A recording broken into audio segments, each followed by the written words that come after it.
जय ओम विष्णुपाद परमहंस परिव्रजकाचार्य अष्टोत्तर शत Shri Shrimad divine grace अभय चरणारविंद भक्ति वेदांत स्वामी श्रील प्रभुपाद की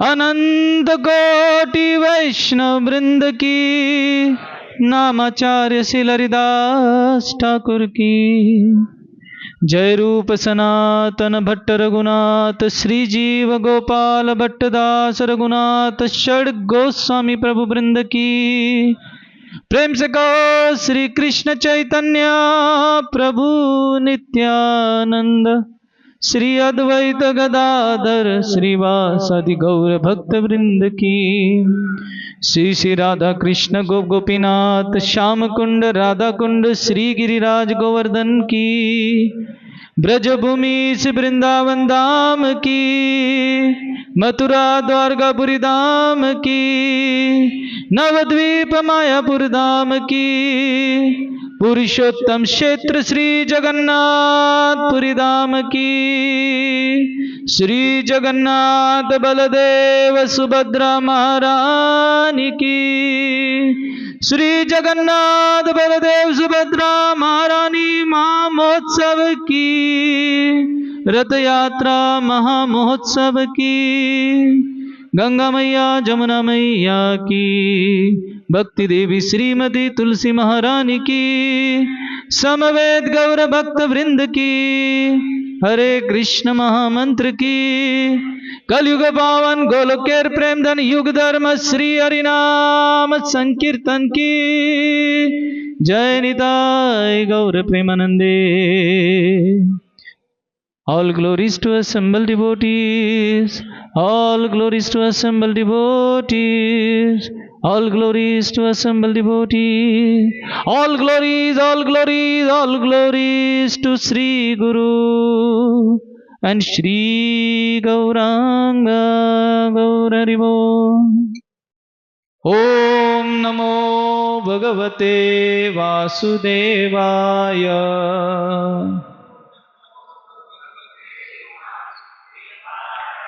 ओम नमो भगवते वासुदेवाय।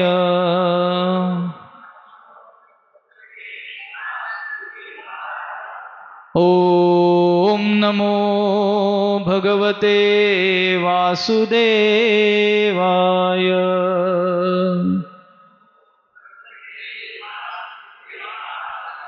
ओम अज्ञानतिमिरन्धस्य ज्ञानाञ्जनशलाकया चक्षुरुन्मीलितं येन तस्मै श्रीगुरवे नमः। नमो विष्णुपदाय कृष्णप्रेष्ठाय भूतले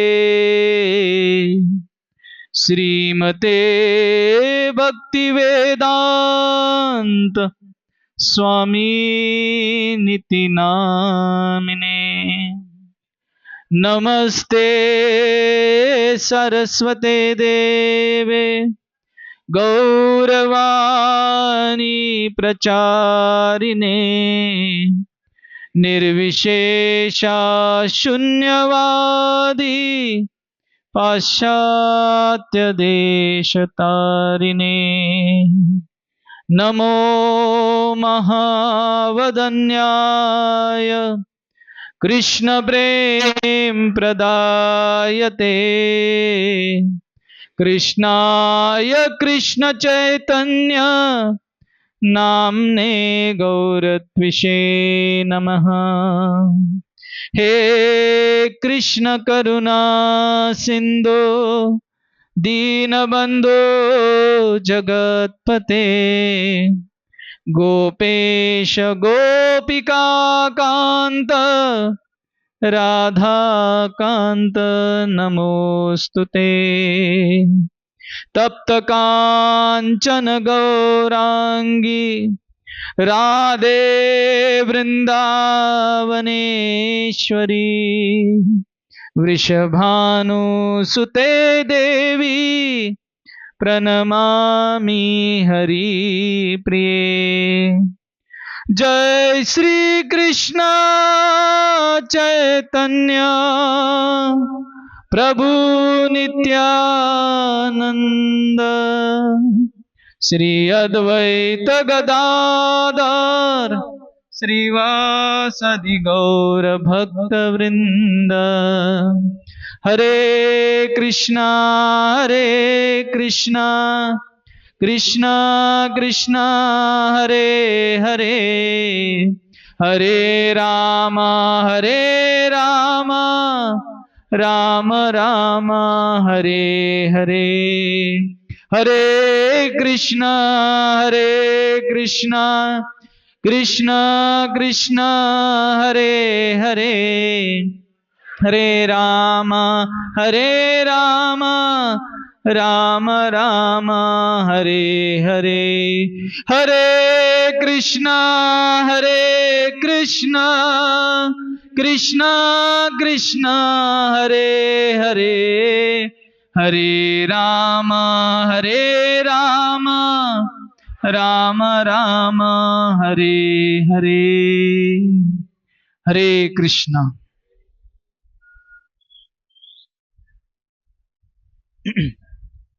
हरे कृष्णा। तो आप सभी का आज के इस महोत्सव में स्वागत है। सर्वप्रथम मैं यहाँ के भक्तों का, आयोजकों का भूरी भूरी धन्यवाद करना चाहता हूँ कि उन्होंने इतने महत्वपूर्ण रथ यात्रा महोत्सव का, भगवान जगन्नाथ जी के रथ यात्रा का आयोजन किया। सारे आयोजकों को, विशेषता अरविंद माधव प्रभु, शेषशाही प्रभु और सारे भक्तों का विशेष आभार प्रकट करना चाहता हूँ कि उन्होंने यहाँ पर मुझे आमंत्रित किया और इस रथ यात्रा महोत्सव में, इस पावन पर्व पर सहभागी होने का अवसर प्रदान किया। तो जगन्नाथ जी ये बहुत ही विशेष भगवान का स्वरूप है, तो इसके बारे में हम चर्चा करेंगे आज। जगन्नाथ जी का स्वरूप, जगन्नाथ जी की लीलाएं और कैसे भगवान जगन्नाथ हम सबको आकर्षित करते हैं। संसार वृक्ष अगबीज अनंत कर्म शाखायतां कर्णपत्रम अनंग पुष्पम आरुह्य दुःख फलिनं पतितं दयालो लक्ष्मी नरसिंह मम देहि करावलंबम। इस श्लोक में समझाया गया है बड़े सुंदर रूप से, संसार वृक्ष अगबीज अनंत कर्म। इस संसार को एक वृक्ष के समान समझाया गया है। और जैसे हर एक वृक्ष पर अलग अलग प्रकार के, अलग अलग वृक्षों पर अलग अलग प्रकार के फल, फूल इत्यादि आदि प्राप्त होते हैं। संसार वृक्ष अगबीज अनंत कर्म। तो इस संसार रूपी वृक्ष में हमें वही फल प्राप्त होंगे जो हमने बोए हैं। हर एक व्यक्ति इस संसार में अलग अलग प्रकार के फलों का आस्वादन कर रहा है और विशेषता 2 प्रकार का स्वाद यहां पर हर एक व्यक्ति को प्राप्त हो रहा है, एक मीठा और एक कड़वा, एक सुख का और एक दुख का। तो जैसे हमारा बीज होता है वैसे ही हमें फल प्राप्त होता है। तो मान लीजिए आपने अगर आम का बीज बोया है तो आपको क्या फल प्राप्त होता है? आम का ही फल प्राप्त होगा, है ना? कि नांदेड़ में कुछ अलग होता है, पपाया होता है या बैंगन होता है? हाँ, आम ही होता है ना, नांदेड़ में भी वही होता है। किसी भी जगह पर जाइए तो आप जिस चीज का बीज बोते हो उसी बीज से फल प्राप्त होता है, वही फल प्राप्त होता है। बबूल का अगर बीज डाला तो क्या प्राप्त होगा? बबूल ही प्राप्त होगा। तो उसी प्रकार से हम सबने फल प्राप्त करने के लिए बीज बोया है, और वो बीज कैसे बोया है हमने? हमारे कर्मों से। तो ये बीज का नाम दिया गया है, कोई महको सीड्स नहीं है ये अघ बीज। कौन सा बीज है ये? अघ। सब बोलिए, अघ। अघ का अर्थ होता है पाप। तो कौन सा बीज बोया है? पाप का। तो अगर पाप का बीज बोया है तो क्या मिलेगा? पुण्य मिलेगा, हाँ, सुख मिलेगा। पाप का अगर बीज बोया है तो क्या मिलेगा? दुख ही मिलेगा,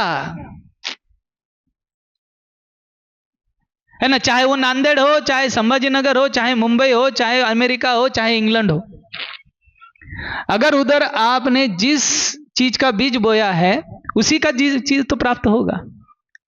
तो हमारे जो कर्म है वो केवल पाप से ही रंजित है। पाप रंजित कर्म हमने किए हैं तो और किसकी अभिलाषा करते हैं? जीवन में हमें सुख ही सुख प्राप्त हो जाए, आनंद ही आनंद प्राप्त हो जाए। तो कैसे भला प्राप्त होगा? एक बार नांदेड़ में एक व्यक्ति आया और घूमकर थका आ रहा, दोपहर का समय हो गया, भूख लगा था, तो देखा भाई कहीं सस्ता और अच्छा होटल मिले तो उसे भोजन कर लो। तो उसने इसी अवस्था में एक बिलबोर्ड को देखा और इस बोर्ड पर लिखा था, आइए आइए जी भर के भोजन कीजिए और बिल है आपका पोता भरेगा। पोते का अर्थ होता है नातू, मराठीत त्याला नातू म्हणतात। तो यह आदमी बड़ा खुश हो गया, अरे खाना भी खाना है और पैसा कौन भरेगा? अभी पोता इधर आएगा कि नहीं आएगा मालूम नहीं, लेकिन मजा तो मार लो।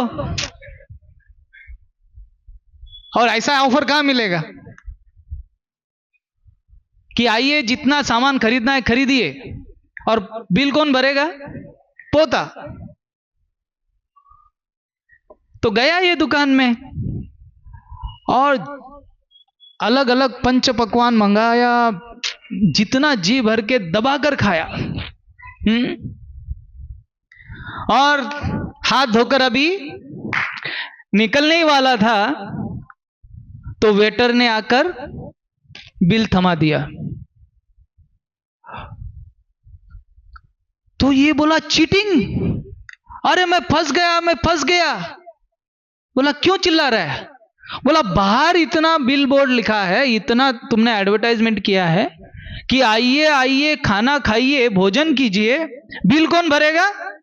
पोता भरेगा, और तुम मुझे बिल लाकर दे रहा है। अभी कंप्लेंट करता हूं। तो वेटर बोला अरे थोड़ा रुक जाइए, ये बिल आपका नहीं है, ये तो बिल आपके दादा का है।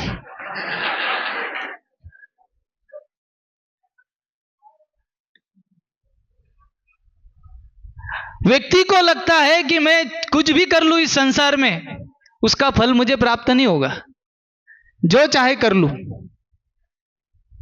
और बिल कौन भरेगा? पोता। ये सोचते हुए व्यक्ति संसार में कर्म करते रहता है, कार्य करते रहता है और सोचता है कि मुझे कुछ नहीं होगा। किसने देखा है कि नहीं? कल किसने देखा है? अगला समय किसने देखा है? यही सोच के व्यक्ति कार्य करता है अंधाधुंध। लेकिन ये होटल कैसा है? आइए आइए, भोजन कीजिए, बिल कौन भरेगा? तो ये संसार वैसा ही है। आपको बिल अभी नहीं मिलेगा। अभी आप कौन सा बिल चुका रहे हैं? इस जन्म में कौन सा बिल चुका रहे हैं? दादाजी का पिछले जन्म का। हा? और इस जन्म का बिल कब मिलेगा? अगले जन्म। तो इतने सारे पाप कर्म करते हुए भी व्यक्ति के लिए भगवान ने सरल और सहज ही मार्ग दे दिया है कि अगर कोई भी आकर भगवान के सन्मुख अपने शीश को अगर झुका दे, भगवान का केवल दर्शन मात्र अगर कर ले, इतना सरल है कि वो अपने पापमय बीज जो बोए हैं, जो दुख से भरे कार्य है, दुख से भरे जो फल है, उसका जो आस्वादन है जो कर रहा है जीवात्मा, उससे वो मुक्ति प्राप्त कर सकता है। भगवान के धाम वो सीधे लौट जा सकता है। केवल अपना शीर्ष भगवान के सामने अगर वो झुका दे। लेकिन कलयुग का जीव इतना आलसी है, इतना हठी है, इतना दुराग्रही है कि वो बोलता है कोई जरूरत नहीं है ना। मूवी में बोलते हैं ना, साला झुकेगा नहीं है? तो हमको भी लगता है हाँ, साला झुकेगा नहीं, कहीं भी नहीं झुकेगा। तो भगवान ऐसे कलयुग के प्राणी के लिए, जिसका ब्रीद वाक्य है ना, मराठीत म्हणतात त्याला, उसने अपने सर पर लिखा हुआ है, अपने दिल पर लिखा हुआ है कि साला झुकेगा नहीं। तो ऐसे जीव को, ऐसे जीवों का उद्धार करने के लिए भी जगन्नाथ जी बोलते, तू मंदिर में नहीं आता है, मत आ, मैं तेरे घर पर आता हूं, मैं तेरे दुकान पर आता हूं, मैं तेरे गली में आता हूं, और तू कैसे बच सकता है? इतनी कृपा, इतनी दया जगन्नाथ जी प्रदान करते हैं। तो जगन्नाथ जी है कौन? ये सारे भक्तों को बहुत आश्चर्य होता है कि आखिर है कौन? जगन्नाथ जी का जो स्वरूप है वो दिखता ही अलग है, लेकिन ये और कोई नहीं, ये स्वयं भगवान कृष्ण का ये स्वरूप है, भगवान कृष्ण की ये प्रतिमा है। भगवान अपने हाथों से, अपना हाथों का जो पोजीशन है उससे वो अलग अलग रूप ले लेते हैं। भगवान अपने हाथों का पोजीशन चेंज करते हैं, उनका नाम अलग हो जाता है ना। भगवान पीटी करते हैं, पीटी। आप लोग जानते हैं, स्कूल में एक पीटी का क्लास होता था, फिजिकल ट्रेनिंग, है ना। एक हाथ ऐसे करो, एक हाथ ऐसे करो, एक हाथ ऐसे करो, और एक हाथ ऐसे करो। तो भगवान भी पीटी करते हैं। तो भगवान जब महाराष्ट्र में होते हैं तो अपने दोनों हाथों को कंधे पर ले लेते हैं और क्या हो जाते हैं? विठ्ठल। भगवान अपने हाथ को ऊपर कर देते हैं और एक हाथ को नीचे कर देते हैं, तो क्या हो जाते हैं? तिरुपति बालाजी, आंध्रा में। हाँ, भगवान बंगाल चले जाते हैं और क्या करते हैं, दोनों हाथों को ऊपर कर देते हैं और क्या हो जाते हैं, चैतन्य महाप्रभु। और भगवान जब उड़ीसा में आते हैं तो दोनों हाथों को अपने आगे कर देते हैं, क्या हो जाते हैं, जगन्नाथ।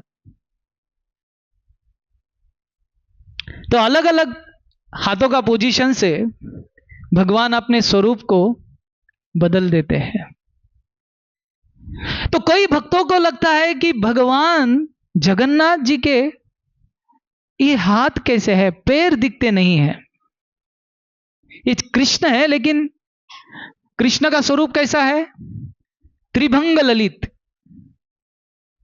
त्रिभंग ललित का अर्थ होता है 3 स्थानों में वो टेढ़े है। भगवान श्री राम सरल है और भगवान कृष्ण टेढ़े है। टेढ़े क्यों है, क्योंकि एक बार है ना, टेढ़ी चीज में से बाहर निकलना, अंदर जाना डिफिकल्ट है और बाहर आना भी डिफिकल्ट है। एक बार अगर भक्त अंदर चला गया तो फिर बाहर नहीं आ सकता।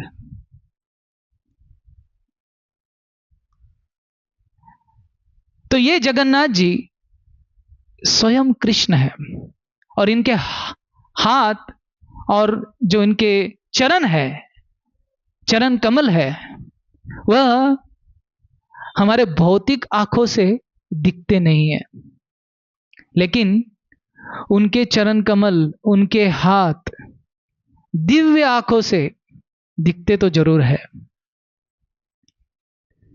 एक बार की घटना है, एक जगन्नाथ जी का भक्त था। तो उड़ीसा के एक राजा थे, उनकी सेवा कर रहा था।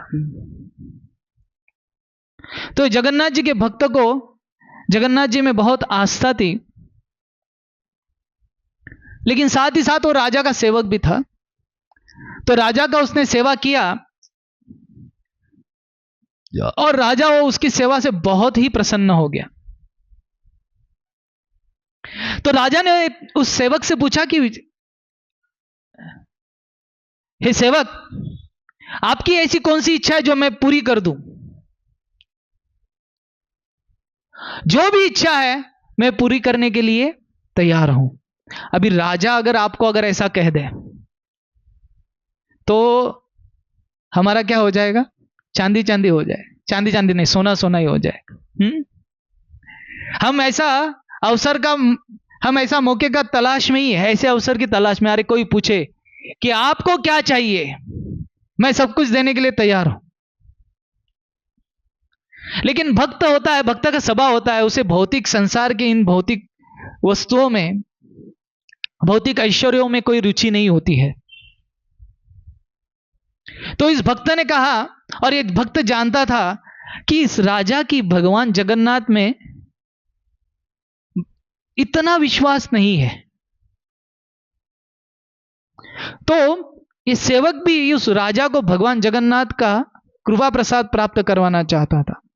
तो इस सेवक ने कहा कि राजा, आप जब भी अगले समय जब भी जगन्नाथपुरी जाओगे तो मेरी ओर से जगन्नाथ जी को एक नारियल अर्पण कीजिए।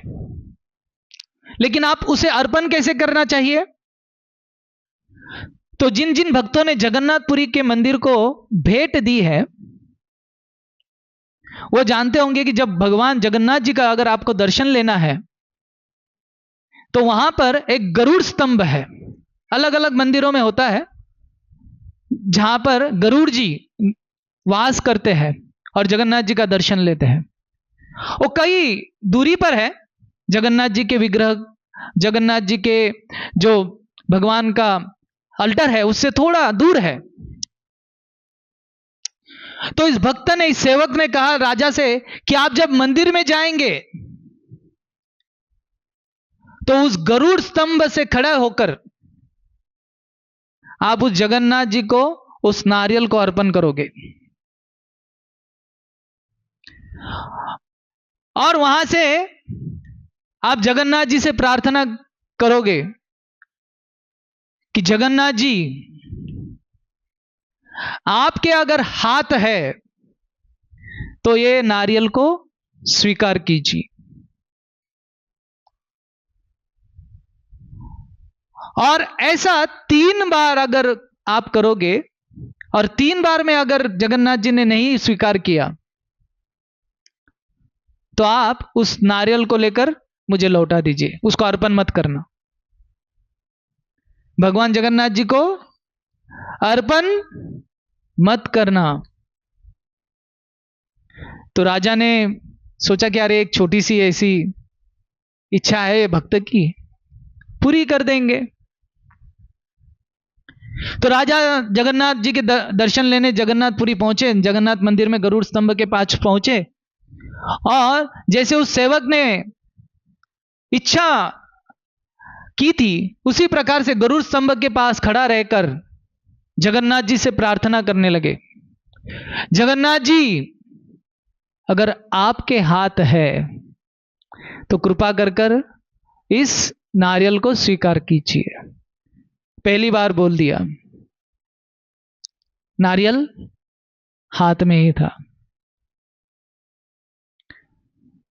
दूसरी बार उन्होंने कहा, जगन्नाथ जी अगर आपके हाथ है तो इस नारियल को स्वीकार कीजिए। जगन्नाथ जी ने कोई रिस्पॉन्स नहीं दिया। तीसरा और आखिरी बार राजा ने कहा, जगन्नाथ जी अगर आपके हाथ है तो इस नारियल को स्वीकार कीजिए। और सारी भीड़ के समक्ष जगन्नाथ जी के दोनों हाथ इतना लंबाई को तय करते हुए राजा के हाथों से उस नारियल को स्वीकार कर लिया। और ये देखते ही राजा तो चकित हो ही गया, लेकिन जगन्नाथ जी के सारे उपस्थित भक्त आनंद से झूमने लगे, नृत्य करने लगे कि आज जगन्नाथ जी ने अपने हाथों का प्रदर्शन कर कर, है ना, इस संसार में कहा जाता है कानून के हाथ बड़े लंबे होते हैं, लेकिन जगन्नाथ जी के हाथ कानून से भी लंबे होते हैं।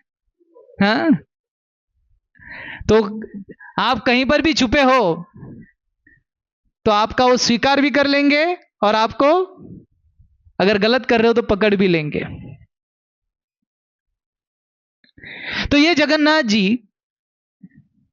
कलयुग के लिए विशेष वरदान है।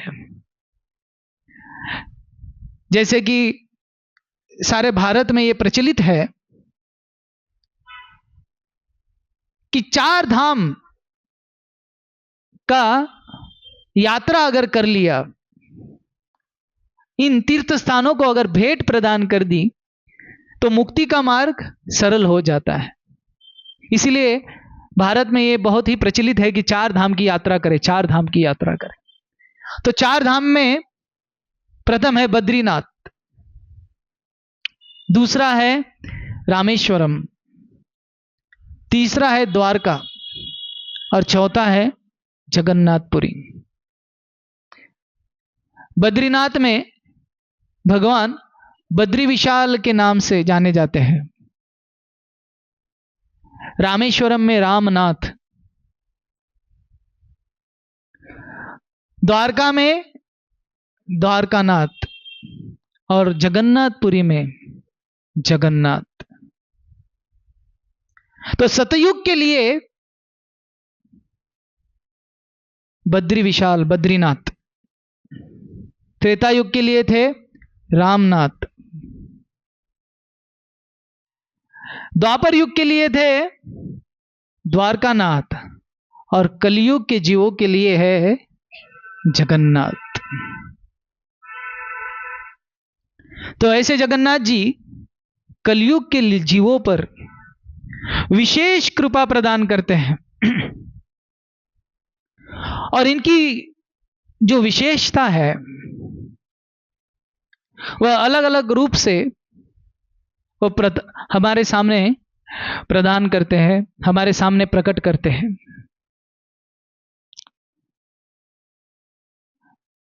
तो जगन्नाथपुरी में जगन्नाथ जी के आज हम 5 विशेष अंगों पर या 5 विशेष कृपा प्रदान करने वाले चीज पर हम चर्चा करेंगे। क्योंकि जगन्नाथपुरी जो धाम है, जो जगन्नाथ जी का धाम है, वो किसी जादू भरे जो है ना, अलग अलग प्रकार के मूवीज होते हैं, अलग अलग प्रकार के नॉवेल्स होते हैं। जैसे बच्चों को जानते होंगे, बच्चे और बूढ़े भी, एक हैरी पॉटर नाम का एक बहुत ही नामचीन ऐसा एक नॉवेल है, और उस पर कई प्रकार की फिल्म भी बनी। तो उसमें क्या होता है, बहुत ही अलग अलग प्रकार के विस्मयकारक, आश्चर्यचकित ऐसे किस्से होते हैं वहां पर, और वहां के उस जगत के अलग अलग रीति रिवाज और नियम होते हैं। उसे कहते हैं फैंटेसी वर्ल्ड। तो ये जगन्नाथपुरी भी इससे कम नहीं है। हमारे एक भक्त बता रहे थे 1998 1998 में, उस साल अरब सागर में बहुत बड़ा तूफान आया, और वो तूफान सारे उड़ीसा में अलग अलग शहर, अलग अलग गांवों में तहस नहस करते हुए और उजाड़ते हुए जगन्नाथपुरी की ओर बढ़ रहा था। और जगन्नाथपुरी में भी ये है ना, हमारा वेदर डिपार्टमेंट होता है,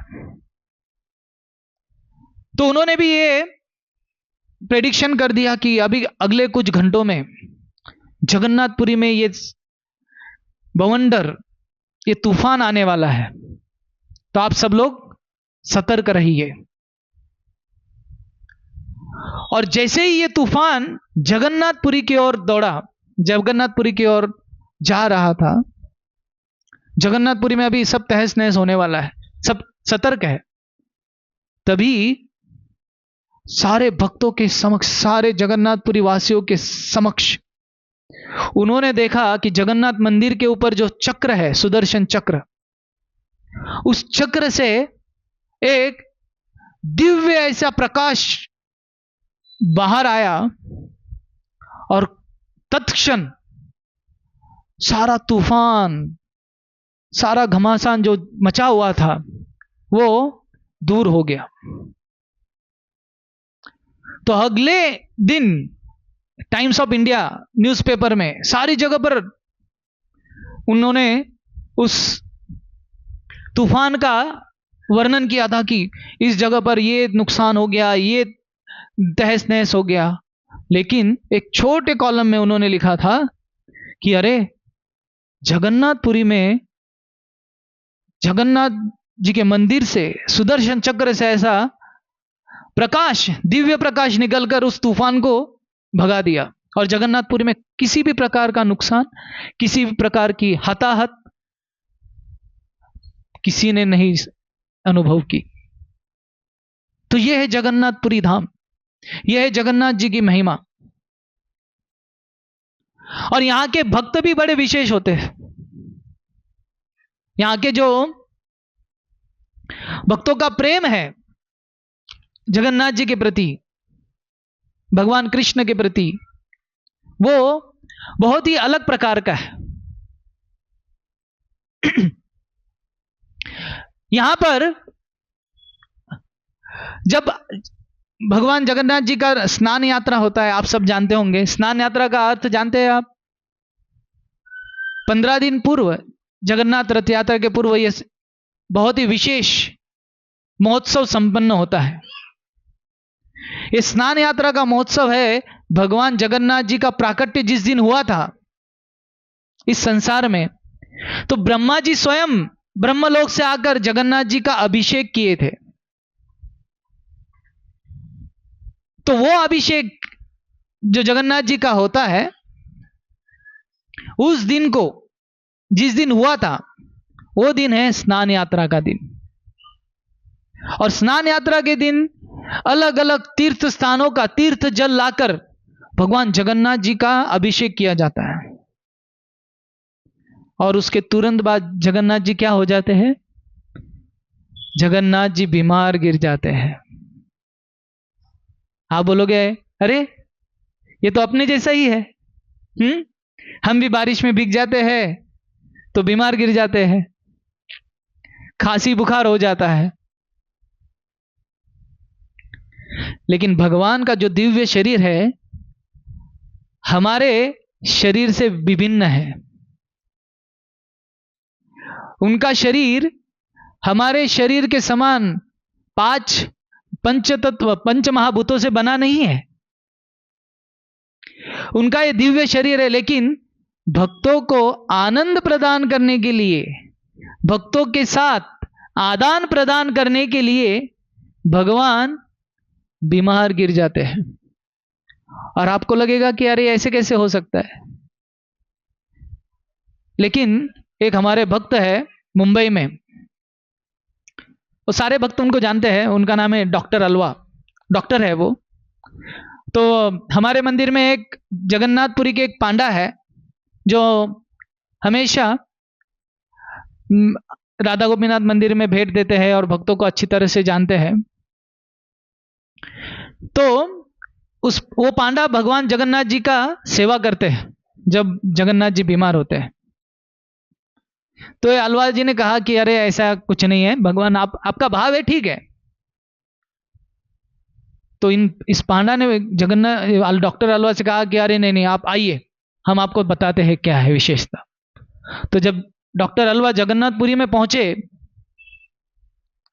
और भगवान जगन्नाथ जी का स्नान यात्रा हो गया था, तो ये राम कुमार पांडा ने जगन्नाथ जी के पास डॉक्टर अलवा को लेकर गया। अब ये भी डॉक्टर है, और डॉक्टर को कहा कि अभी चेक करो जगन्नाथ जी के शरीर को। तो जगन्नाथ जी के शरीर को जब डॉक्टर अलवा ने चेक किया तो तुरंत ही हाथ झटकने लगे कि सही में भगवान जगन्नाथ जी का जो शरीर था वो गर्म था। बुखार में शरीर गर्म होता है ना। तो डॉक्टर ने कहा कि हाँ, ये भाव ही नहीं है तो जगन्नाथ जी स्वयं वो लीला को प्रदर्शित करते हैं बीमार होकर।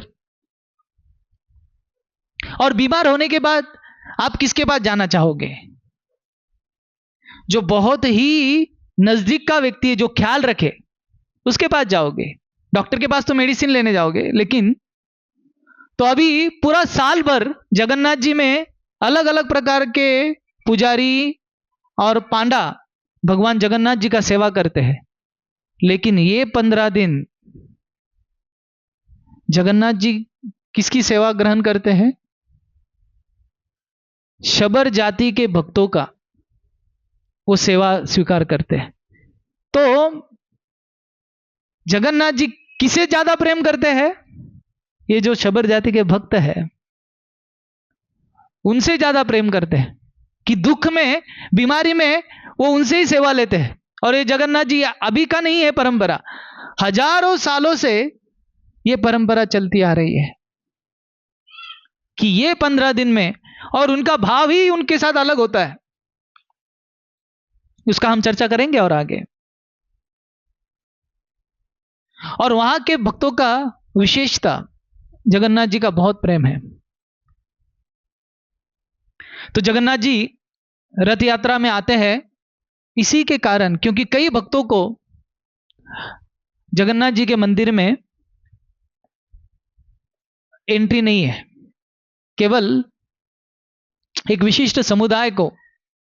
और यह भी उनका प्रेम है उन भक्तों का, क्योंकि वहां के ग्रंथों में ऐसा लिखा गया है कि एक दिन ऐसा आएगा कि कोई भक्त आकर इतना प्रेम जगन्नाथ जी के प्रति उसका होगा, विदेशी भक्त, कि वो उसका प्रेम देखकर जगन्नाथ जी वो स्थान छोड़कर उसके साथ चले जाएंगे।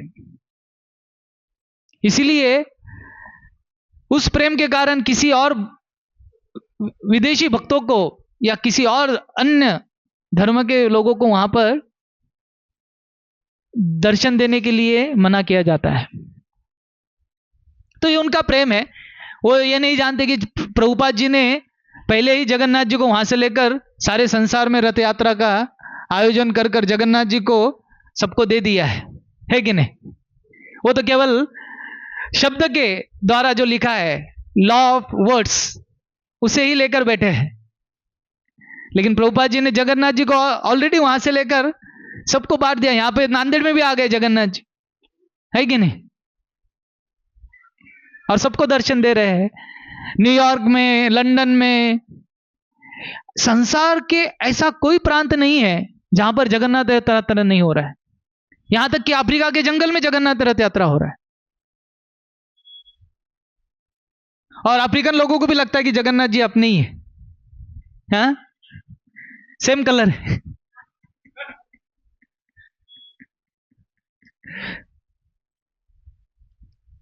तो ऐसे जगन्नाथ जी एक बार हमारे अरविंद माधव प्रभु के एक सहपाठी थे आश्रम में। उनका नाम है रघुराज प्रभु। ये रघुराज प्रभु कश्मीर से थे। तो उनका जो दिखावा बोल तो जो जैसे वो एक फिरंगी के समान दिखते हैं, एक विदेशी व्यक्ति के समान दिखते हैं। तो वो मंदिर में दर्शन के लिए जा रहे थे जगन्नाथपुरी में। तो पांडा ने देखा कि अरे ये विदेशी भक्त अंदर जा रहा है दर्शन लेने के लिए। तो उसे दरवाजे में ही रोक दिया, बोला तू यहां पे रुक, अंदर नहीं जाने का। तो अभी वो हिंदी में बात करने लगा रघुराज।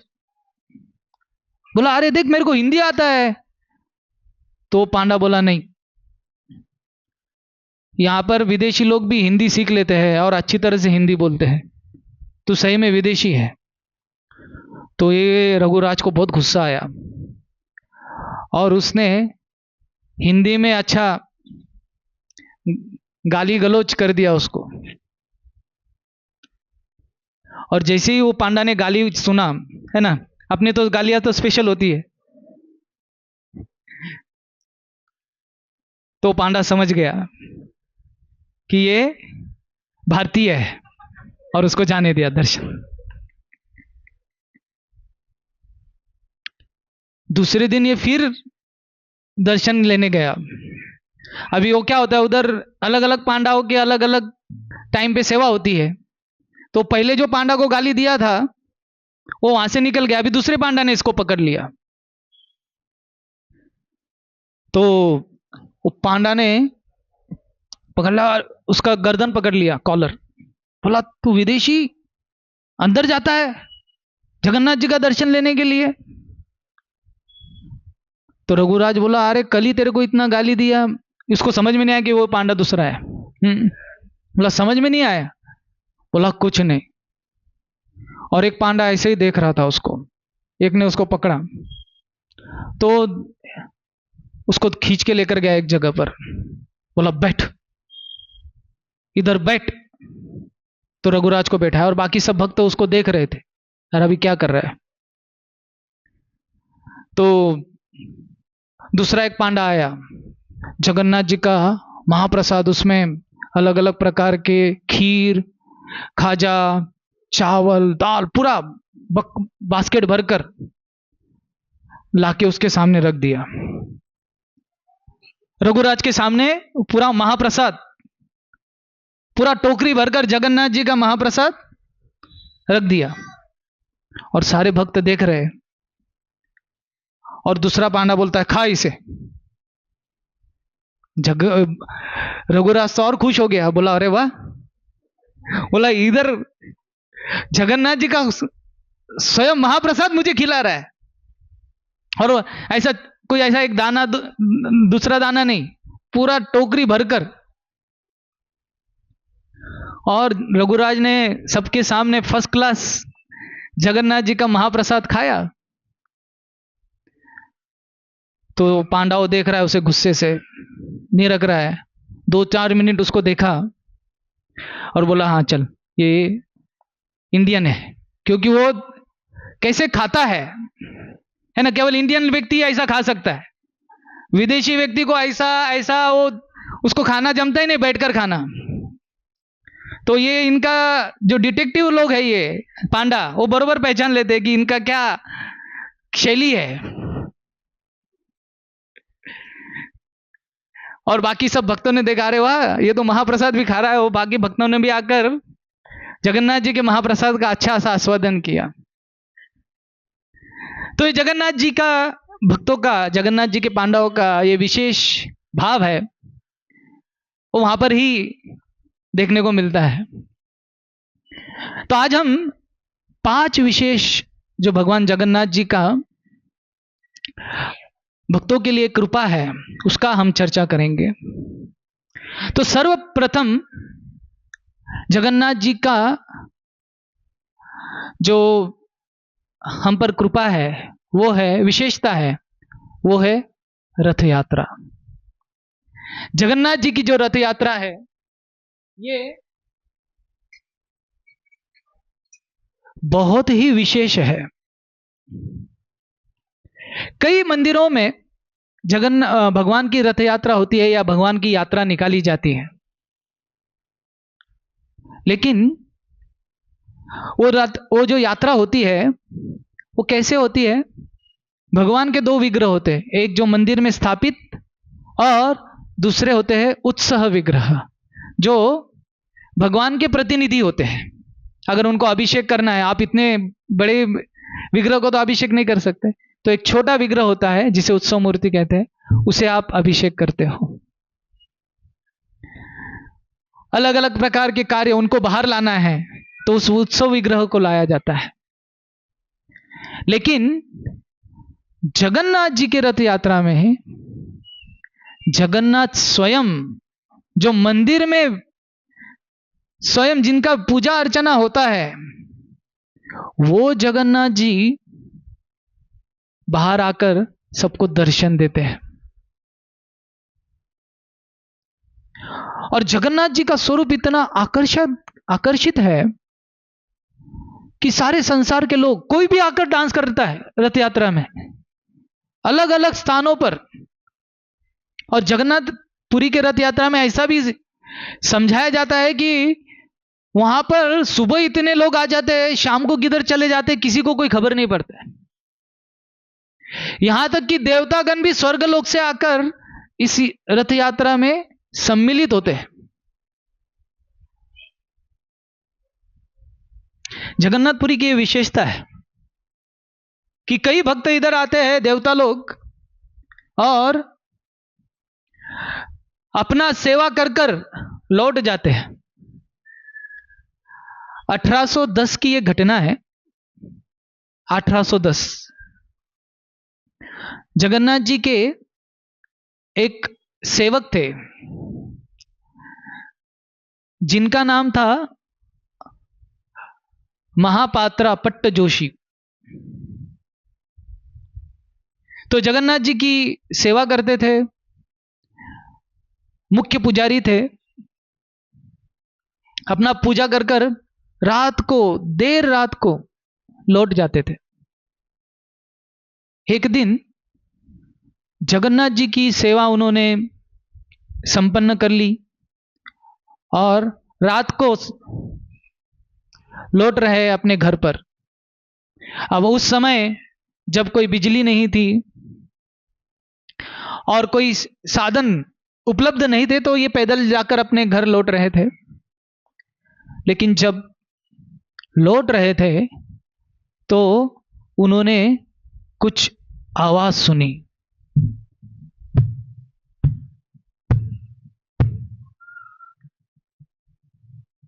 तो थोड़ा जोर से चलने लगे कि अरे आवाज कैसे आ रही है पीछे से।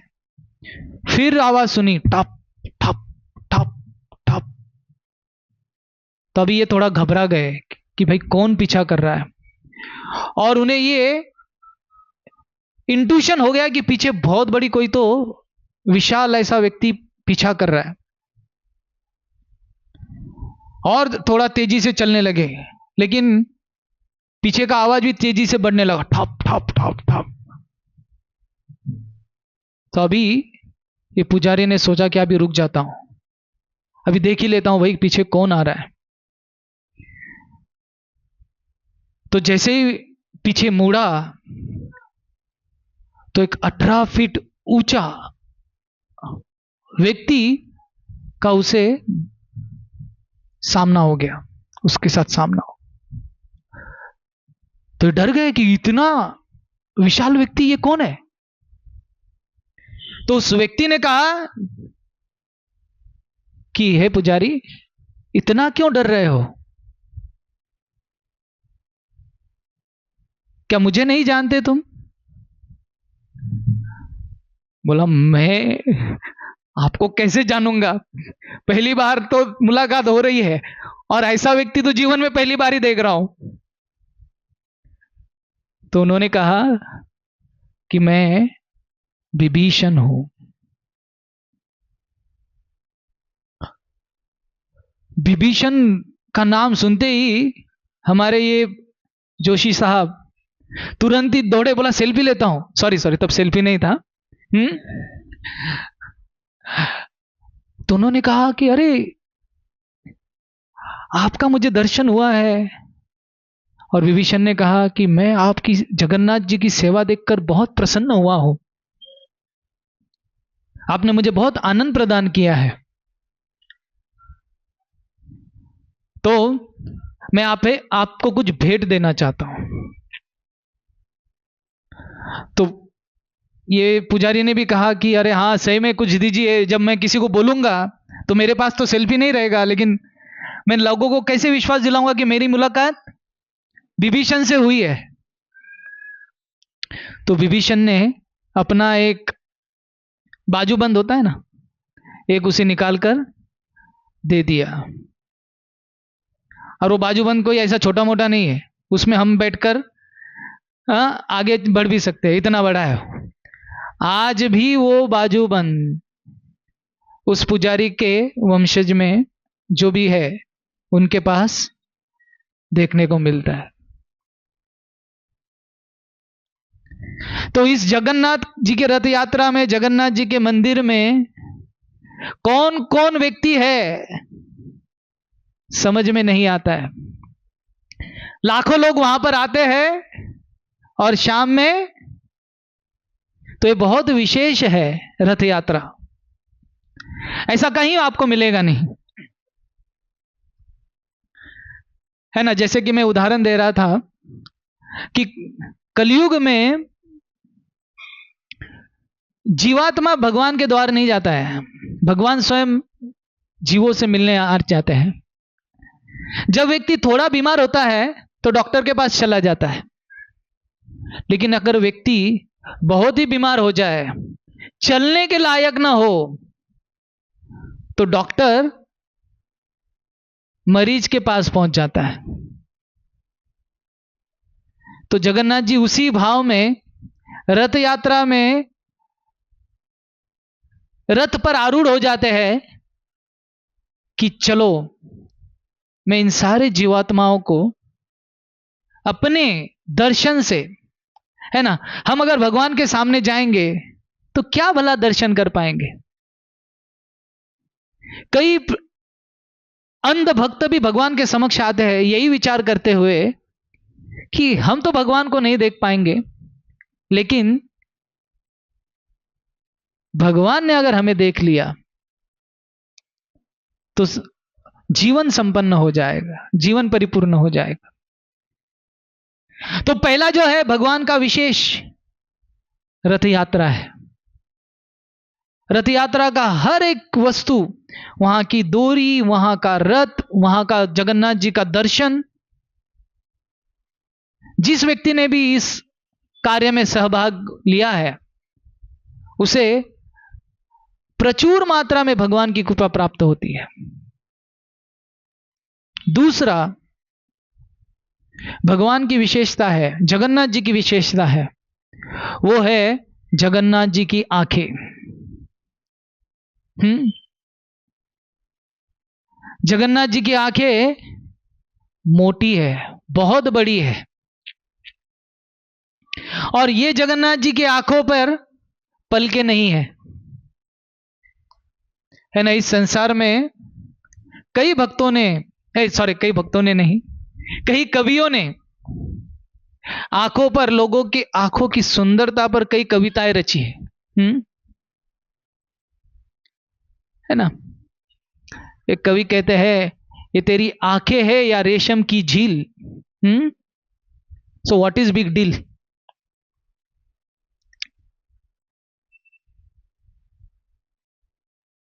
आंखें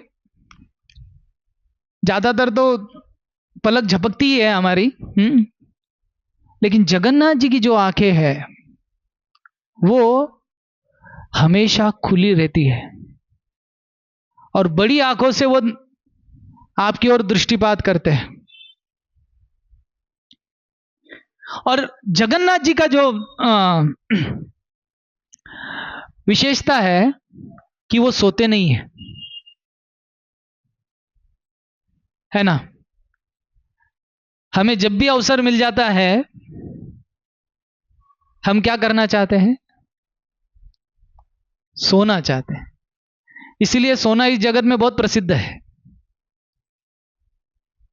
एक तो स्लीप, सोना उसे कहते हैं, शायद इसी के लिए कहते हैं कि सोना सबको प्रिय है, गोल्ड, और दूसरा सोना वो भी सबको प्रिय है। जहां पर समय मिले, जहां पर चांस मिल जाए, है ना। यहां पर भी बहुत लोग आनंद ले रहे हैं सोने का। हाँ? अच्छा चांस है। जगन्नाथ जी से गोल्ड मिलेगा कि नहीं मिलेगा, लेकिन ये सोना तो जरूर मिल जाएगा। लेकिन जगन्नाथ जी सो नहीं रहे हैं। जगन्नाथ जी 24 घंटा आंखें खुली की खुली ही रखते हैं। तो जगन्नाथपुरी में 22 घंटा जगन्नाथ जी का द्वार खुला होता है, और 2 घंटा जब बंद होता है तो तब भी वो सोते नहीं है। तब देवता लोग आकर अलग अलग, जैसे मैंने बताया, विभीषण, हनुमान जी, स्वर्ग के अलग अलग देवता आकर वो पूजा करते हैं। जगन्नाथ जी का जब शयन, बोल तो शयन भक्तों के भाव में वो करते हैं, रात में 2 घंटा जगन्नाथ जी को रेस्ट देना चाहते हैं, तो अलग अलग प्रकार की पूजा का सामग्री वहां पर वो रखकर पुजारी लौट आते हैं। और सुबह जब वो देखते हैं तो पूजा का सामग्री अलग अलग प्रकार से अर्पण किया होता है, अलग अलग प्रकार से वो विस्तारित होता है, अलग अलग प्रकार से वो विभाजित होता है। तो समझ जाते हैं कि देवता लोगों ने आके जगन्नाथ जी को सेवा अर्पण किया है। तो जगन्नाथ जी सोते नहीं है, हमेशा कृपा कटाक्षम, जिस पर भी वो कृपा कटाक्ष हो जाए वो व्यक्ति जीवन से मुक्त हो जाता है। इसीलिए आप देखेंगे जगन्नाथ जी की आंखें बहुत बड़ी है, और ये विशेष है ना। पहले लाल रंग है, फिर सफेद है, और फिर उसमें काला कलर है। एक बार जगन्नाथ जी के एक भक्त थे, उनका नाम था दासी बोरिया। तो ये जो है जगन्नाथ जी से बहुत प्रेम करते थे, जहां पर भी वो जगन्नाथ जी का गुणगान करते थे, जगन्नाथ जी के प्रति आकर्षित थे। तो बहुत गरीब भी थे। एक दिन जगन्नाथपुरी से जगन्नाथ जी का दर्शन लेकर जब वो लौटे अपने घर, तो उनकी पत्नी ने उन्हें भोजन अर्पण किया। और पहले जो बर्तन होते थे, प्लेट होती थी, वो मिट्टी की बनी हुई होती थी। तो लाल मिट्टी के प्लेट में उसने अपने पति को, दासिया बौरी को भोजन अर्पण किया, प्रसाद अर्पण किया, और उसके ऊपर उसने चावल डाल दिया। और चावल के ऊपर उसने शाक डाल दिया जो काला हो चुका था। तो जैसे ही दासिया बोरी ने ये देखा तो उसे क्या याद आया? जगन्नाथ जी की आंख याद आ गई। पीछे नीचे प्लेट लाल, उस पर सफेद चावल और उस पे काला शाक। और जैसे ही उसको जगन्नाथ जी के आंखों का स्मरण हुआ तो वो नृत्य करने लगा, डांस करने लगा, आनंद से चिल्लाने लगा, जय जगन्नाथ जय जगन्नाथ जय जगन्नाथ। और कई देर तक नृत्य करने लगा। तो उसकी पत्नी परेशान हो गई कि यार क्या हो गया इसे? मैं इसे भोजन अर्पण किया है और ये भोजन को देखते ही जय जगन्नाथ चिल्ला रहा है। अगल बगल के लोग भी आकर उसको देखने लगे। तो उसने कहा कि अरे वो प्लेट को देखकर, वो भोजन को देखकर मुझे जगन्नाथ जी का स्मरण हो गया, उन आंखों का स्मरण हो गया, तो इसलिए मैं भाव विभोर हो गया। तो इसीलिए ये जो जगन्नाथ जी है अपने आंखों से, दृष्टि से, कृपा कटाक्ष से जीवों का उद्धार करते हैं। आज जब रथ यात्रा में वो चल रहे थे तो जिन जिन लोगों ने उनके रथ को खींचा है उस पे तो कृपा कटाक्ष कर ही रहे थे, लेकिन जो केवल दूर से ही देख रहे थे उनको भी जगन्नाथ जी ने अपने आंखों से देख लिया है कि ये खड़ा है फिर भी हाथ नहीं लगा रहा है, हाँ? सोच रहा है। तो देखिए अगले साल वो भी हाथ लगाएगा। ये जगन्नाथ जी है। तीसरी विशेषता जगन्नाथ जी की है। अभी तक हमारी दो विशेषता हो गई है। पहली जगन्नाथ जी की रथ यात्रा, शायद सो रहे लगता भक्तगण। पहली, दूसरी जगन्नाथ जी की आंखें, तीसरा है जगन्नाथ जी का प्रसाद, है ना? जगन्नाथ जी का भात, जगन्नाथ जी का भात, जगन्नाथ जी का प्रसाद, ये भी विशेषता है। अगर जिस व्यक्ति को जगन्नाथ जी का प्रसाद मिल जाए उसको और करने की कोई आवश्यकता, और कुछ करने की आवश्यकता नहीं। हमारे इस्कॉन में एक सन्यासी है, वो जगन्नाथपुरी से है। उनका नाम है भक्ति पुरुषोत्तम स्वामी महाराज। तो इस्कॉन में आ गए और इस्कॉन में आकर क्या करना पड़ता है? माला पे जप करना पड़ता है ना। इसके लिए इतने कम भक्त दिखते हैं, हाँ? अगर वो हम एक चीज निकाल दे कि माला का जप नहीं करना है और 4 नियमों का पालन नहीं करना है तो अभी के अभी ये हॉल कम पड़ जाएगा, है कि नहीं? ये दो चीजें बहुत कठिनाई देती है। एक तो जप करना, है ना, कि कहां से 16 माला लेकर आए, और मंत्र भी छोटा मोटा नहीं, छोटा नहीं है, ये बड़ा मंत्र है। अगर कुछ ओम भगवते वासुदेवाय हो जाता, जैसे ओम नमः शिवाय है ना, 16 माला कितनी फटक से हो जाती थी। लेकिन मंत्र भी दिया तो इतना बड़ा, हरे कृष्णा कृष्णा कृष्णा हरे हरे, हरे राम राम राम हरे हरे। वो आधा मंत्र बोलते बोलते ही व्यक्ति सो जाता है, आधे तक पहुंचने तक ही। पूरे के तो बात ही छोड़ दीजिए। अगर कोई पूरा कर भी ले तो अगले तीसरे मंत्र में उसका विकेट डाउन हो जाता है। अभी मैं जब शुरुआत में जब प्रणाम मंत्र कह रहा था कि पहले 2 में ही लोग थक गए थे, बोला अब यार क्यों इतना बढ़ा रहे हो, खत्म करो जल्दी से। हाथ इतना उठा के रखे हमारे।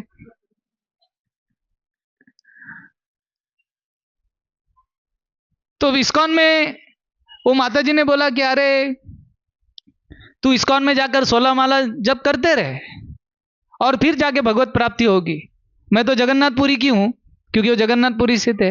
हम तो केवल प्रसाद खा के भगवत धाम जाने वाले, जगन्नाथ जी का कोई माला का टेंशन नहीं, और किसी चीज का टेंशन नहीं। इसका मतलब ये नहीं कि हमको माला रोकनी है, सिर्फ जगन्नाथ जी का प्रसाद खाना है। लेकिन प्रसाद जगन्नाथ जी का इतना विशेष है, और वो प्रसाद ऐसा है कि कितने भी हजारों लाखों लोग वहां पर आ जाए, उसको सारों को वो प्रसाद मिलता है ना। इस्कॉन में आके दो चीजें बहुत अच्छी है। क्या? एक तो फ्री में डांस करने को मिलता है, क्या?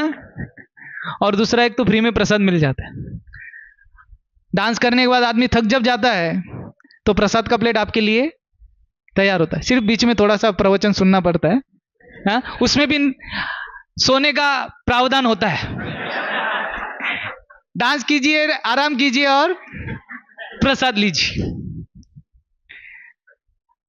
है ना। हम ये नहीं देखते कि अरे ये व्यक्ति प्रवचन में सो रहा था कि जगा हुआ था, उसको प्रसाद का कूपन मिल गया तो प्रसाद मिल जाएगा, या प्रसाद का कूपन लेके थोड़ा घूमकर भी आ जाए तो बाद में प्रसाद उसको मिल ही जाएगा, है ना। इस्कॉन में ये दो चीज तो अच्छी है। बिना पी के व्यक्ति डांस करता है, हाँ? और बिना पेमेंट के प्रसाद ले लेता है।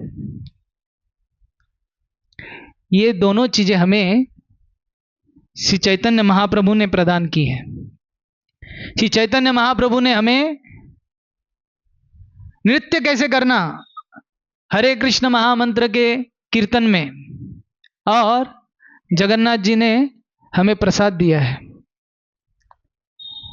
Jagannath ji is eating God, खाने वाले भगवान है और खिलाने वाले। ऐसा नहीं कि खाकर अपने आप अपने पास ही रखते हैं, है ना। ऐसा व्यक्ति चाहिए, खाने वाला और खिलाने वाला, तब मजा आता है। अगर व्यक्ति को खाने में ही रुचि नहीं है तो वो खिलाएगा भी नहीं। तो जगन्नाथ जी को देखो, जगन्नाथ जी की जब स्थापना की गई, इंद्रद्युम्न महाराज ने जगन्नाथ जी से प्रार्थना की, जिन्होंने जगन्नाथ जी को इस जगत में ले आए, उन्होंने भगवान से प्रार्थना की कि मुझे 3 वरदान दीजिए, और ये वरदान बहुत ही विशेष मांगे उन्होंने। पहला वरदान उन्होंने मांगा कि मुझे कोई संतान न हो। देखिए, सब लोग भगवान के पास जाते हैं, धनम देहि, जन्म देहि, पुत्रम देहि, पौत्रम देहि, हाँ, यही सब प्रार्थना करते हैं। लेकिन इंद्रद्युम्न महाराज ने क्या कहा कि जगन्नाथ जी, पहला वरदान मुझे क्या दीजिए कि मेरी कोई संतान ना हो। अगर मेरी संतान हो गई तो क्या होगा? वो कहेगा कि ये मंदिर मेरा है, ये भगवान मेरे है, तो वो अपना दावा बोल देगा। तो ये जगन्नाथ जी किसके हैं? सारे संसार के हैं। ये न केवल इंद्रद्युम्न के नहीं है, सारे संसार के हैं। तो ये पहला वरदान मांगा। दूसरा वरदान उन्होंने मांगा कि जगन्नाथ जी, आप हमेशा दर्शन दीजिए भक्तों को। यहां पर जो भी आएगा जगन्नाथपुरी में आपका दर्शन लेने के लिए, आपका दर्शन उसे मिलना चाहिए। तो इसलिए जगन्नाथपुरी के द्वार केवल 2 घंटे के लिए बंद होते हैं, और वो भी मैंने आपको बताया क्यों। तीसरा, उन्होंने कहा कि जगन्नाथ जी, आपको हमेशा 56 भोग चालू रहना चाहिए। जैसे ही आपने हाथ धोए, पहले 56 भोग का, दूसरा 56 भोग रेडी रहना चाहिए। तो आप हमेशा यहां पर क्या कीजिए? खाते रहिए, है ना। सब खुश हो गए खाने का नाम सुनते ही।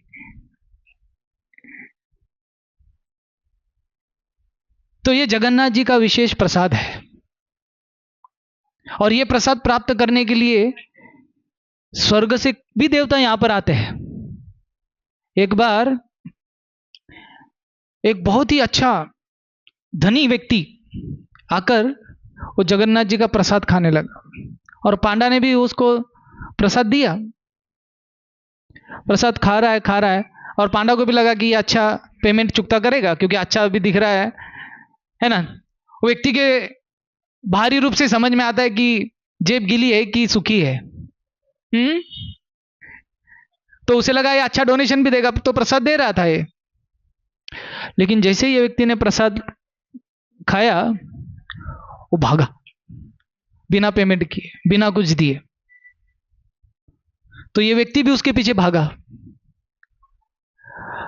कि ये पैसा दे, पैसा दे। बोला तू धनी घर का व्यक्ति दिख रहा है, धनी घर का आदमी है, और पैसे दिए बिना, कुछ राशि दिए बिना ही भाग रहे हो। तो उस व्यक्ति को उसने पकड़ लिया, बोला रुक, पैसा दे। तो बोला अरे मेरे को जाने दे, मेरे को बहुत अर्जेंट मीटिंग आ गया है। बोला अर्जेंट मीटिंग कुछ नहीं, पैसा दे पहले। तो बोला, तो ये व्यक्ति बोला तू जानता है मैं कौन हूं? बोला कौन है? अरे मैं स्वर्ग का राजा इंद्र हूं। बोला इंद्र है? तो मेरे को तो और पैसा चाहिए फिर तेरे से। बोला यार मेरे पास तेरा इधर का करेंसी नहीं है। मुझे जल्दी से जाने दे बस। तो बोला ऐसे नहीं जान दूं, अगर, बोला चल मैं तेरे को एक वरदान देता हूं। कैसा, तुमको मेरा प्रमाण चाहिए ना, तो मैं तेरे को वरदान देता हूं कि तू जब भी बोलेगा तब बारिश हो जाएगी। तो व्यक्ति बोला सही में? बोला हाँ देख मैं तेरे को वरदान देता हूं। तो व्यक्ति ने एक छड़ी ली और जमीन में गाड़ दी और बोला, क्योंकि इंद्रदेव काय के देवता है? वर्षा के, है ना। आज उन्होंने वर्षा को थाम के रखा क्योंकि जगन्नाथ जी जा रहे थे। बोला नहीं, जगन्नाथ जी का रथ यात्रा निकल रहा है, ज्यादा परेशान नहीं करूंगा भक्तों को। तो उसने छड़ी गाड़ दी और कहा बरसात हो जाओ। और उतने स्थान में जहां पर वो खड़ा था तुरंत ही बरसात होने लगी। तो ये समझ गया कि ये कौन है? इंद्रदेव है। तो बोला जाइए जाइए, आप जाइए। तो ये बड़ा खुशी से झूम उठा कि अरे आज इंद्रदेव को पकड़ लिया था प्रसाद खाते हुए, और इंद्रदेव ने वरदान भी दे दिया है। तो सारे अपने दोस्तों को अभी दिखाना चाहेगा ना कि अरे बड़े आदमी से मुलाकात हो गई। तो बोले अरे आज इंद्रदेव से मिला, इंद्रदेव से मिला। तो बाकी लोग तो अपना कैसे विश्वास करेंगे? बोला क्या क्या प्रमाण है, क्या सबूत है तेरे पास? बोला देख इंद्रदेव ने मेरे को वरदान देकर गया, मैं जहां पर भी बोलूंगा बारिश हो जाएगी। बोला ऐसा बता। तो उन्हें कहा बारिश हो जाओ। तो तुरंत ही उतने स्थान पर जहां पर वो लोग सब उपस्थित थे वहां पर बारिश होने लगी। तो ये देखकर सारे जगन्नाथपुरी के लोग एकत्रित हो गए। बोले अरे ये देखो, ये तो जहां पर चाहे बारिश करवा रहा है। तो बोला तूने कहां पकड़ा था? बोला बता। बोला तो वो सारे लोग उस व्यक्ति को लेकर जहां पर उसने छड़ी गाड़ी हुई थी वहां पर लेकर आ गया और बोला यहां पर इंद्र स्वर्ग की तरफ चला गया यहां से। बोला उसका सुनहरा रथ आया और वो रथ में बैठकर यहां से चला गया। तो उस स्थान को आज भी स्वर्ग द्वार नामक जो जगह है, वहां स्थान है, उसको जाना जाता है जहां से इंद्रदेव स्वर्ग को गए थे। तो ये स्वर्ग द्वार आप भी अगर जब जगन्नाथपुरी जाओगे तो स्वर्ग द्वार का दर्शन करना। लेकिन अभी वहां पर क्या होता है, स्वर्ग द्वार पर लोगों का दाह संस्कार किया जाता है ताकि वो, लेकिन हमें कहां जाना है? गोलोक वृंदावन, है ना। वहां से उनका हाय हेलो कर कर इंद्रदेव को आगे बढ़ना है। तो ये जगन्नाथ जी का प्रसाद, इसे निश्चित रूप से जब भी प्राप्त हो जाए भक्ति भाव से उसे स्वीकार करना चाहिए, क्योंकि ये वो स्वयं भगवान है। जगन्नाथपुरी में सार्वभौम भट्टाचार्य जगन्नाथ का प्रसाद जब प्राप्त करते थे तो उनको दंडवत प्रणाम करते थे जगन्नाथ जी के प्रसाद को। तो अभी हमारी 3 विशेषता हो गई, 2 विशेषताओं को फटाक से कंप्लीट करेंगे और आज के आज के इस सत्र को समाप्त करेंगे।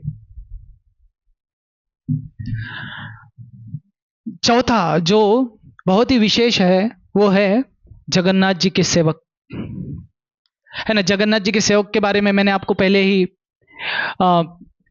समझा दिया है कि कैसे जगन्नाथ जी के जो सेवक है वो विशेष है। तो इनका जो व्यवहार होता है उसका जगन्नाथपुरी में जाके हमें बुरा नहीं मानना चाहिए, वो वहां पर ही देखना चाहिए, अनुभव करना चाहिए और भूल जाना चाहिए, क्योंकि वो जगन्नाथ जी के विशेष प्रेमी भक्त है। क्योंकि जगन्नाथ जी के सामने वो बैठ के जगन्नाथ जी का वो प्रसाद रखते हैं, उनके सामने वो खाते हैं और बोलते हैं जगन्नाथ खा, कालिया तू खा ले। कालिया बोले तो जगन्नाथ जी को कालिया बोलते हैं, हमको नहीं बोलना है। हाँ? वो विशेष सेवक के लिए वो प्रावधान है, क्योंकि जगन्नाथ जी भी उनसे आदान प्रदान, वो 2-3 गाली भी देते जगन्नाथ जी को, और जगन्नाथ जी को अच्छा लगता है, तो हमको गाली नहीं देना है। ये जगन्नाथ जी का विशेष सेवक है। 4। 5वां है जगन्नाथ जी की लीलाएं, ये एक विशेष है। जगन्नाथ जी की जो लीलाएं है वो 3 भागों में है। तीनों का मैं एक एक आपको संक्षिप्त में वर्णन करूंगा, करूं या नहीं? ठीक है, आवाज कम है फिर भी मैं करूंगा। प्रसाद का सब लोग वेट कर रहे हैं, जानता हूं। तो 3 प्रकार की लीलाएं हैं जगन्नाथ जी की। एक तो है गर्व भंजन, गर्व का भंजन करती है। दूसरा है पतित पावन, पतितों का उद्धार करने वाली। और तीसरा है भक्त रंजन, भक्तों को आनंद प्रदान करने वाली। ऐसी लीलाएं है जगन्नाथ जी की। तो गर्व भंजन में एक बार बहुत ही धनी व्यक्ति, हैदराबाद से हमारे पास में ही है, वो बहुत धनी व्यक्ति था। 1727 की घटना है ये, और इस धनी व्यक्ति का नाम था धनंजय सेठ। तो ये जगन्नाथपुरी पहुंचा और इसे अपने धन का बड़ा गर्व था, है ना। लोगों को अलग अलग प्रकार का गर्व होता है, किसी को अपने पोजीशन का गर्व होता है, किसी को अपने वक्तृत्व का गर्व होता है, किसी को अपने बोली चाली का, किसी को अपने रूप सौंदर्य का गर्व होता है।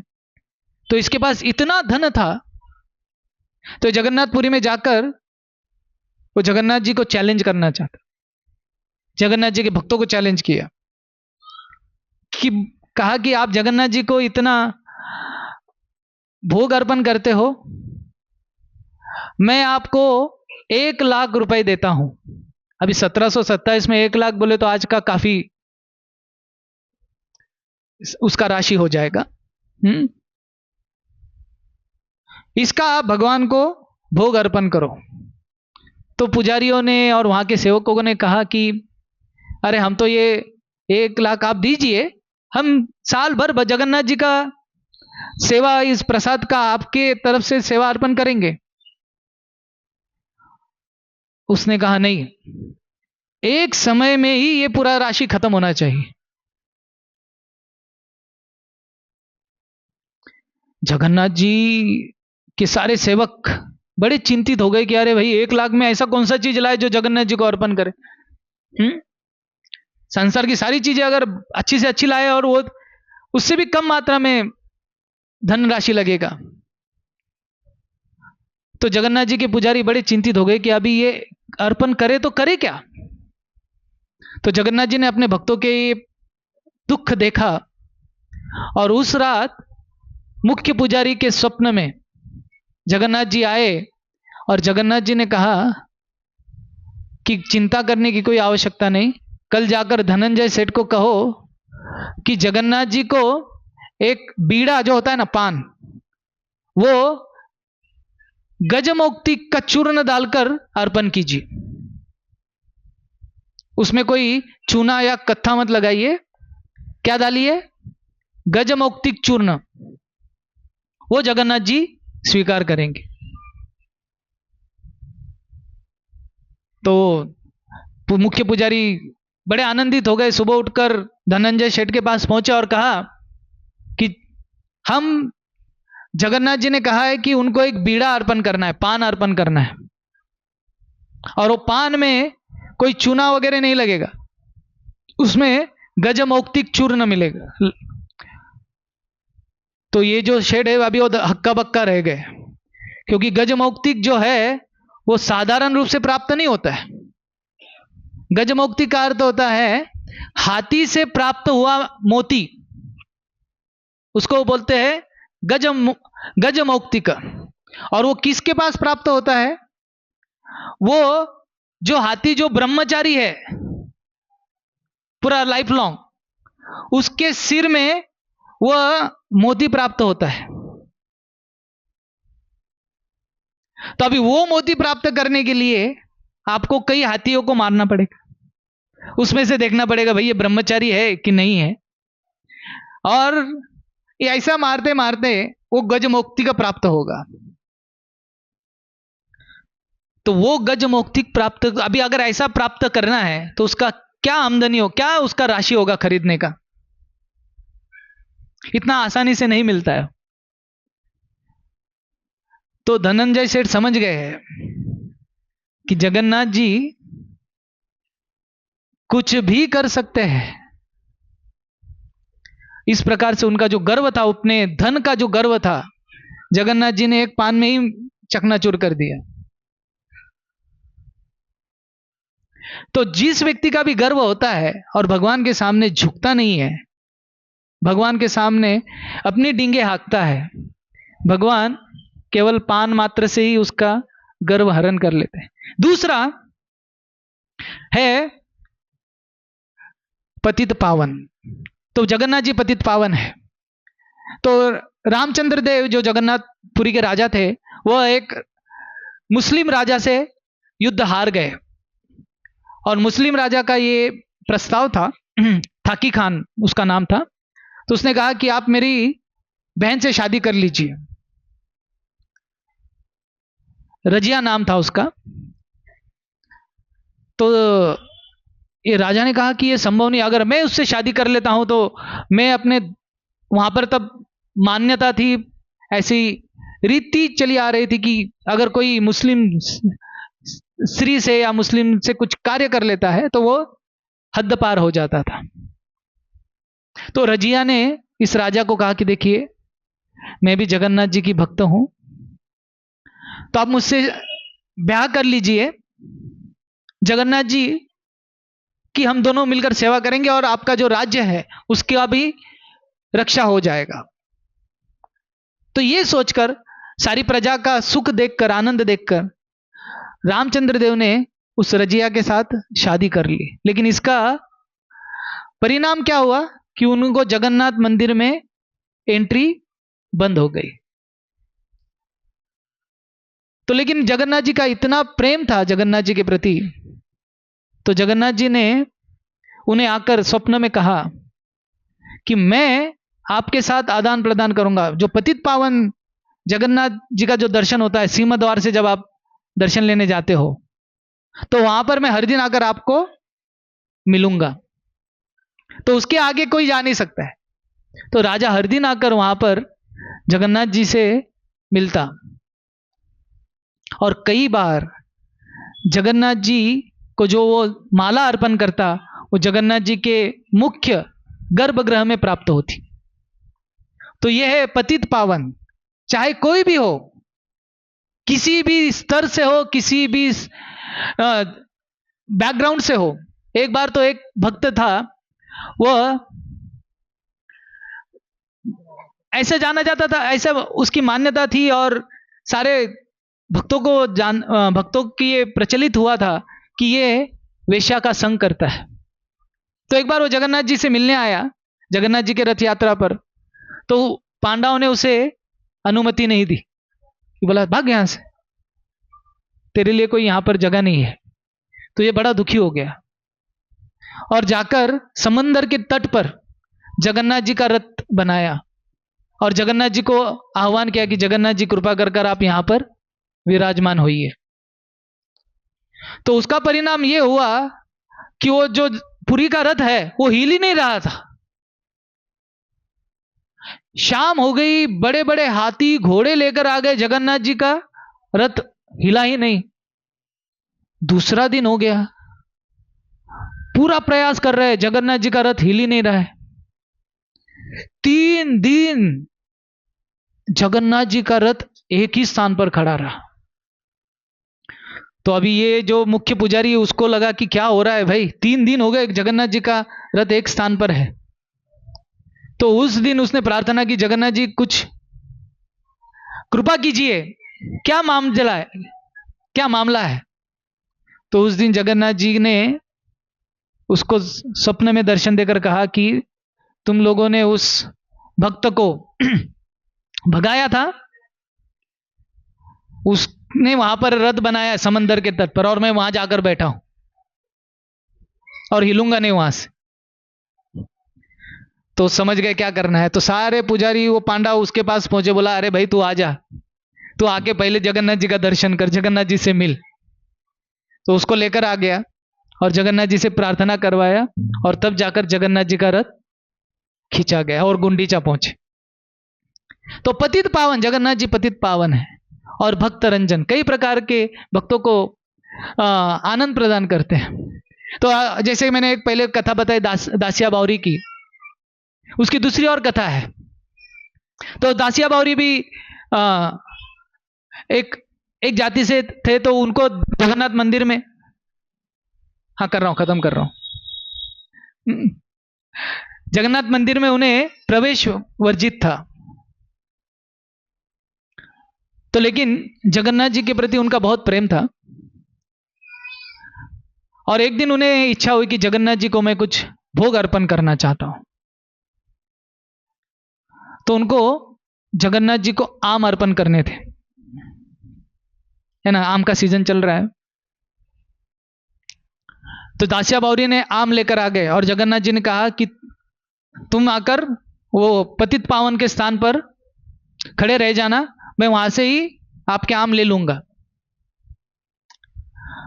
तो बड़े आनंदित होकर जगन्नाथ जी के उस स्थान पर वो पहुंच गया और दोनों हाथों में आम लेकर जगन्नाथ जी से कहा, जगन्नाथ आम को स्वीकार कीजिए। और सबके सामने हाथों से दोनों आम गायब।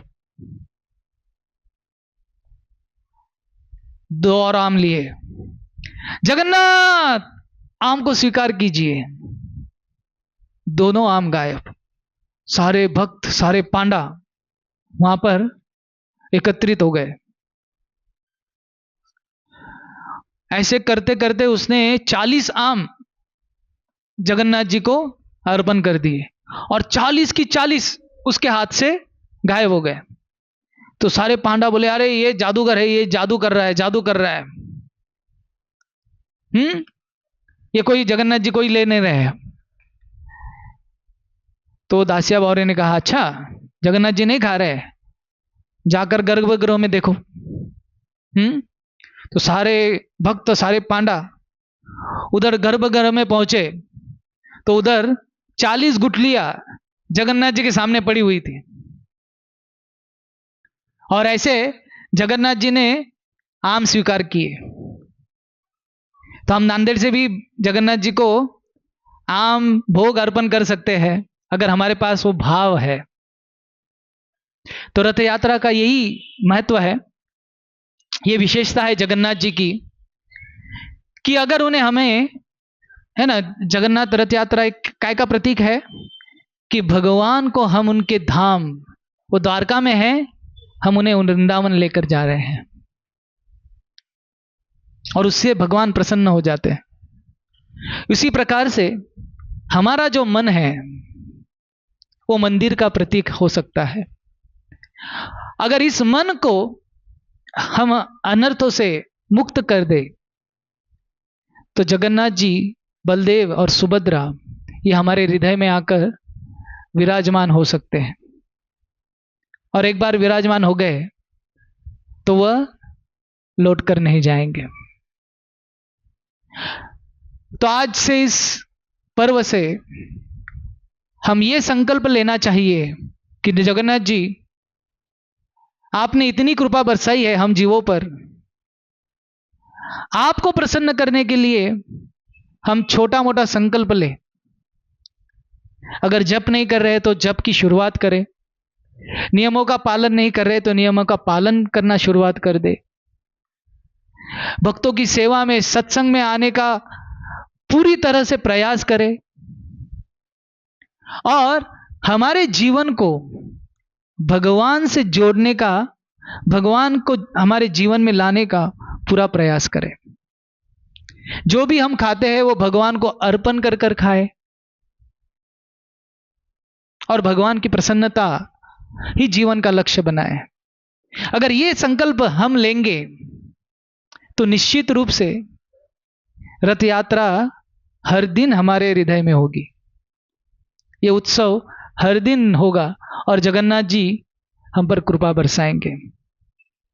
तो ये है जगन्नाथ जी, बलदेव। कई लीलाएं हैं, बहुत सी लीलाएं हैं, अगणित लीलाएं हैं जो हमारी श्रद्धा को बढ़ाती है, हमारे प्रेम को बढ़ाती है और हमारे समर्पण को बढ़ाती है। तो ऐसे जगन्नाथ जी का हम आश्रय ले। जगन्नाथ स्वामी नयन पथगामी भवतु में, आपका कृपा कटाक्ष हम पर बना रहे, यही प्रार्थना करते हैं। और आप सभी को बहुत बहुत धन्यवाद देते हैं कि आपने इतना सुंदर आयोजन किया और जगन्नाथ जी की प्रसन्नता के लिए सहभागी हुए। हरे कृष्णा कृष्णा कृष्णा हरे हरे, हरे राम राम राम हरे हरे। जगन्नाथ बलदेव सुभद्रा महारानी की। और इन जगन्नाथ जी को हमको जिन्होंने प्रदान किया है वो श्रील प्रभुपाद जी हैं। श्रील प्रभुपाद जी ने भी जगन्नाथ जी को हर जगह पर, हर स्थान पर पहुंचाया। ऐसे श्रील प्रभुपाद को भी हमें धन्यवाद देना चाहिए।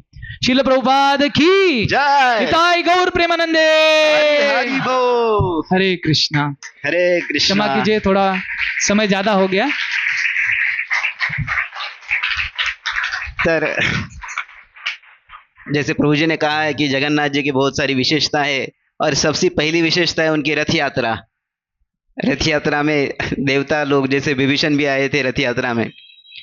तो आज नांदेड़ में हम पहली बार बहुत सालों के बाद रथ यात्रा की है और उसकी विशेषता थी कि आज प्रभु जी का हमें प्रवचन मिला है। रथ यात्रा में दानव भी आते हैं। तो कितने जन को प्रभु जी का प्रवचन विशेष लगा? जोर से हरि बोल बोले, अगली बार भी आना चाहिए। तो प्रभु जी ने हमें बताया कि जैसे जगन्नाथ जी की रथ यात्रा विशेष होती है, दूसरा क्या विशेष होता है? जगन्नाथ जी की आंखें विशेष होती है, क्योंकि वो कभी पलक झपकाते नहीं है और सदैव अपनी कृपा आँखियों से कृपा मारे। तो कृपा करने के लिए सदैव खुली रहती है। और रथ यात्रा में जो भाग लिए उन पे तो कृपा दृष्टि करते ही है, जो भाग नहीं लिए उन पे भी कृपा दृष्टि कर लेते हैं। और तीसरी विशेषता प्रसाद। जगन्नाथ जी का कृपा जो है प्रसाद के माध्यम में आती। इंद्र भी वेट कर रहे थे, इंद्र को भी पैसा नहीं था देने के लिए उनको। तो आज स्वर्गद्वार वहां पे भी है, वो स्थान अभी भी है। चौथी विशेषता जगन्नाथ जी के सेवक पांडा। और पांचवी विशेषता जगन्नाथ जी की लीलाएं। एक गर्भभंजन लीलाएं बताइए कि जो गज मौतिक चूर्ण। बाद में पतित पावन जगन्नाथ जी की कथा है और पतित पावन जगन्नाथ के संबंध में 2-3 कथाएं दासिया बावरी, भक्त रंजन। और तीसरा नहीं बताया आपने? भक्त रंजन। तीसरा भक्त रंजन। आम स्वीकार कर लिए ना? आम स्वीकार करने की कथा। तो हम बहुत बहुत आभारी है प्रभु जी के। प्रभु जी ने बहुत समय वहाँ पे उनका बहुत बिजी स्केड्यूल, बहुत समय ले लिया। वहाँ पे उनका बहुत बिजी स्केड्यूल है। हमारी गोपीनाथ की नित्य जो लीला है कंस्ट्रक्शन, तो प्रभु जी कंस्ट्रक्शन के हेड है। और प्रभु जी मेरे सेवक के रूप में तो वहाँ पे नहीं, ये मुझे सेवा में लगाते हैं। नहीं। तो वहाँ पे वो गुरु महाराज ने बहुत सारा कंस्ट्रक्शन का सेवा दिया है, तो उनको थोड़ा भी समय नहीं था, बट फिर भी प्रभु जी ने हमारा विनंती एक्सेप्ट किया और यार एक दिन के लिए यहाँ पे आके हमें उनका संग दिया। तो हम बहुत कृतज्ञ हैं प्रभु जी के, और अपनी कृतज्ञता व्यक्त करना चाहती है 3 बार हरि बोल बोल के। हरि बोल, हरि बोल। थैंक यू प्रभु। हम आशा हरे करते हैं कि कृष्ण। प्रभु जी को हमारे यहाँ पे जो सेवा और यहाँ पे जो संग मिला है वो अच्छा लगे। बहुत बहुत धन्यवाद। मैंने जो कुछ भी आपके सामने प्रस्तुत किया ये मैंने बाकी भक्तों से सुना हुआ था। विशेषता हमारे एक भक्त है ब्रज बिहारी प्रभु, उन्होंने कई कथाएं ऐसी बताई थी, बस वही आपके सामने प्रस्तुत की। हरि